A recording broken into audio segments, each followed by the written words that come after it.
Вчера, как известно, утром 31 августа в Крыму прошли обыски в домах крымских татар. Об этом на своей странице Facebook сообщила крымская общественная организация «Крымская солидарность». Обыски прошли в селе Разливо Нижнегорского района в доме журналиста «Крымской солидарности» Айдера Кадырова. Также в поселке Советский, в доме Энвера Топче, в Судаке силовики пришли к активисту имаму мечети Ридвану Умерову. Также в Солнечной долине к активисту Айдеру Аблякимову. Всех 4 крымских татар задержали и отвезли в управление ФСБ в Симферополе. На видео мы сейчас можем с вами увидеть, как именно проходили маски-шоу на территории временно оккупированного Крыма. Очередная волна репрессий. Зачем? Что это? Вот с новым сезоном новую волну репрессий оккупанты разгоняют или что? Ну, по большому счету, к сожалению, это так. Потому что мы видим, что причины никакие не нужны. Просто есть определенная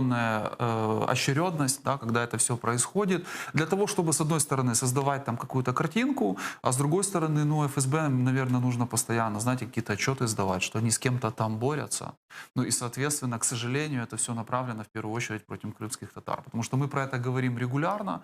Мы видим, что эти обыски, аресты, репрессии, они вообще не заканчиваются. Все обращения международных организаций, там, Украины, ну, Российская Федерация, вообще на них не реагируют. Ну, по одной простой причине, понимаете, они оккупировали территорию, ведут себя там так, как считают нужным. И мы, к сожалению, даже, ну, возможно, иногда не знаем каких-то вещей, которые там происходят. Поэтому это классический такой, ну, авторитарный режим, который с любым инакомыслием, который есть, неважно по каким причинам, там, политическим, религиозным, общественным, понимаете, то есть для них, вот, допустим, наиболее страшно даже, когда это представители общественности, там, через средства массовой информации, что-то начинают даже не критиковать, а просто говорить о том, что являются какие-то другие, ну, есть какие-то другие взгляды на те процессы, которые происходят. Ну и вот мы видим, что ничего лучше, кроме как такие вот силовые методы, которые, ну, в любом случае, они бы не имели никакой перспективы в нормальном цивилизованном суде, но мы прекрасно понимаем, что в России на территории временно оккупированного Крыма, конечно, там суды будут принимать те решения, которые им просто спустят с ФСБ.